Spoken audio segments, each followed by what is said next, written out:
చాలామంది విద్యార్థులను అరెస్ట్ చేసి రకరకాల పోలీస్ స్టేషన్లకు చాలా స్ట్రాటజిక్గా తీసుకుపోయింది.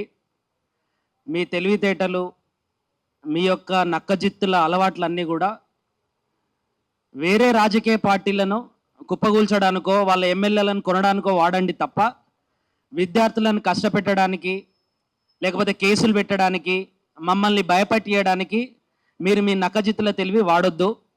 తెలంగాణ ఉద్యమం మొత్తం విద్యార్థుల యొక్క రక్తం చిందించడం ద్వారా 1200 మంది విద్యార్థులు అమరవీరులు అవ్వడం ద్వారా వచ్చింది తప్ప మీ రాజకీయ పార్టీల వల్ల కాదు. అదేవిధంగా కాంగ్రెస్ పార్టీ ఈరోజు గద్దెనెక్కి అధికారం చెలాయిస్తున్నది. మా విద్యార్థులందరూ కూడా మీకోసం కష్టపడ్డరు. ఈ విద్యార్థుల యొక్క రక్తం చిందించడం ద్వారా మాత్రమే మీరు గద్దెనెక్కిరు. రేవంత్ రెడ్డి, మళ్ళీ గుర్తించుకో, నువ్వు ఎన్ని రకాల నకజిత్తుల మాటలు చెప్పినా సరే మేమంతా చదువుకున్నళ్ళం, అందరూ కూడా పీజీలు అయిపోయిన వాళ్ళు ఉన్నారు. నువ్వు చెప్పే అబద్ధాలన్నీ కూడా అర్థం చేసుకునేటటువంటి కెపాసిటీ ఉన్నది. నీ అబద్ధాలు మొత్తాన్ని రాష్ట్రం మొత్తం చెప్పేటటువంటి తెలివి ఉన్నటువంటి విద్యార్థి నాయకులు వీళ్ళంతా. కాబట్టి నీ అబద్ధాలు మొత్తం కూడా పక్కకు పెట్టి మీరు, మీ నాయకుడు రాహుల్ గాంధీ గారు 2 లక్షల ఉద్యోగాలు మొదటి ఏడాదిలోనే ఇస్తామని చెప్పేసి చాలా స్పష్టంగా చెప్పారు. ఆ హామీని నిలబెట్టుకోండి అని చెప్పేసి మాత్రమే మేము పోరాడుతూ ఉన్నాము. తర్వాత ఇప్పుడు మీరు ఇస్తున్నటువంటి 5000 SIPC పోస్టులు ఏవైతున్నాయో అవి హైదరాబాద్ నగరానికి కూడా సరిపోవు. 15 నుండి 20 లక్షల మంది SIPC కానిస్టేబుల్ విద్యార్థులు ఉన్నారు. వాళ్ళకు కనీసం 20,000 పోస్టులు ఇస్తే తప్ప ఈ రిక్రూట్మెంట్లో లాభం జరిగేటటువంటి అవకాశం ఉండదు. తర్వాత పోలీస్ రిక్రూట్మెంట్కి సంబంధించి మీరు ఏజ్ రిలాక్సేషన్ పెంచలేదు. సో చాలా విషయాలు హరికృష్ణ సార్ మాట్లాడిండు. ఆ అంశాలన్నిటినీ కూడా ప్రభుత్వం సీరియస్గా కనుక తీసుకపోతే ఈ ప్రెస్ మీట్లు అన్ని జిల్లాలలో జరుగుతాయి. ప్రెస్ మీట్ల తర్వాత అన్ని లైబ్రరీ కేంద్రాలలో కూడా మేము పోరాటాన్ని నిర్మించడానికి సిద్ధమవుతా ఉన్నాం. సో కాబట్టి మీరు మమ్మల్ని పోరాటంలో పాల్గొనండి అని చెప్పేసి ఆహ్వానిస్తున్నట్టుగా ఉన్నది. మమ్మల్ని అందరినీ కూడా నాయకులను చేయడానికి మీరు కంకణం కట్టుకున్నట్టుగా ఉన్నది తప్ప విద్యార్థుల యొక్క డిమాండ్లను నెరవేర్చేటటువంటి విధంగా ఏ కాంగ్రెస్ పార్టీ నాయకుడు కూడా మాట్లాడతలేడు. తర్వాత బీఆర్ఎస్ పార్టీ వాళ్ళకి కూడా మేము ఒకటి చాలా స్పష్టంగా చెప్పదలుచుకున్నాం. మీ వల్లనే ఈ రాష్ట్రంలో నిరుద్యోగులు సర్వనాశనం అయిపోయారు. మీ వల్లనే పేపర్ లీకులు జరిగినాయి. మీ వల్లనే గ్రూప్ 1 పేపర్ లీకేజ్ జరిగింది. 16 పేపర్లు లీకేజ్ జరిగినాయి. మీ మీద కొట్లాడి కాంగ్రెస్ ప్రభుత్వాన్ని గెలిపించుకోవాల్సినటువంటి పరిస్థితి వచ్చింది. ఇప్పటికైనా మీరు సిగ్గు తెచ్చుకోండి, విద్యార్థుల తరపున పోరాడండి, మీరు మాతో పాటు కలిసి రండి. ఈ కాంగ్రెస్ ప్రభుత్వం ఇచ్చినటువంటి హామీలను మరి నిలబెట్టుకునేటటువంటి విధంగా మనం అందరం కలిసి పోరాడదాం. బీఆర్ఎస్ పార్టీ ఖచ్చితంగా మా అందరితోటి కూడా కలిసి రావాలి. ఇక చాలా మంది కాంగ్రెస్ నాయకులు మాట్లాడుతూ ఉన్నారు. దీంట్లో చాలా మంది పేటీఎం బ్యాచ్ అని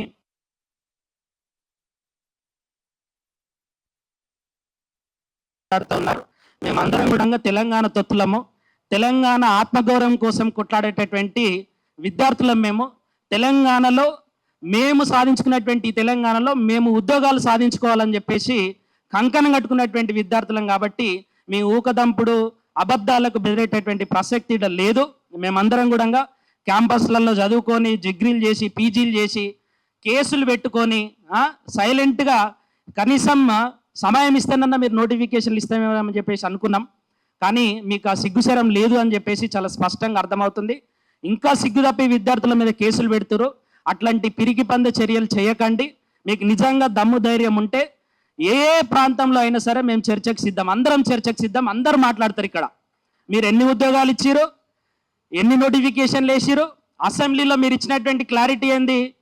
16,000 ఉద్యోగాలకు పైన మాత్రమే మేము ఇచ్చినామని చెప్పారు. మీరు ఎన్ని అబద్ధాలు చెప్తారు అనేటటువంటి అన్ని వీడియో క్లిప్పింగ్లు ఉన్నాయి. మీరు పేపర్లలో ఇచ్చినటువంటి ప్రకటనలు కూడా ఉన్నాయి. మీరు ఎక్కడ తప్పించుకోలేరు. ప్రజాక్షేత్రంలో మిమ్మల్ని వెంటాడడం మాత్రం ఖాయం.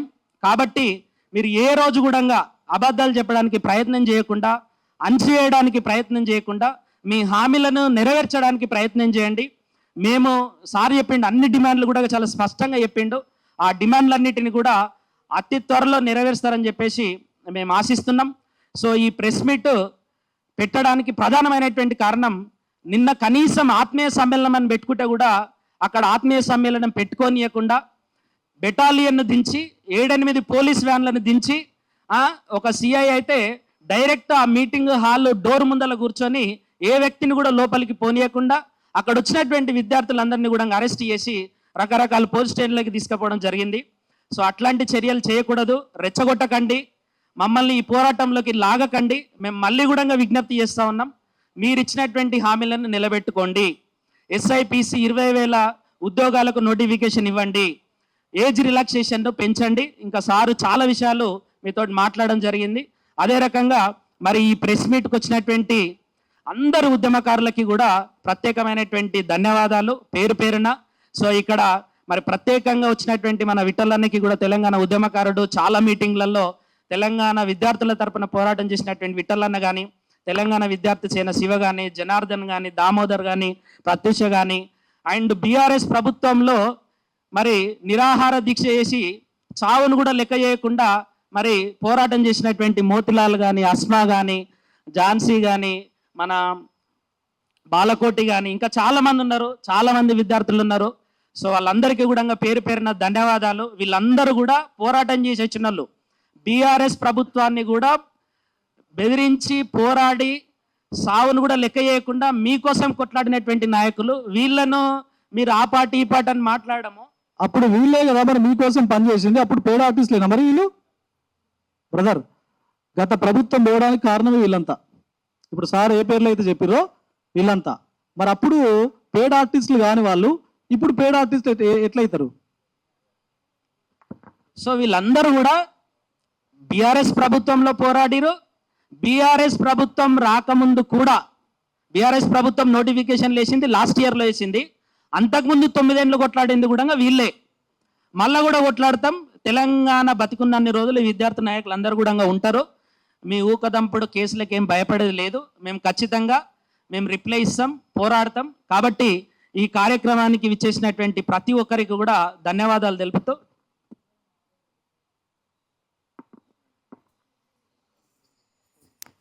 సరే.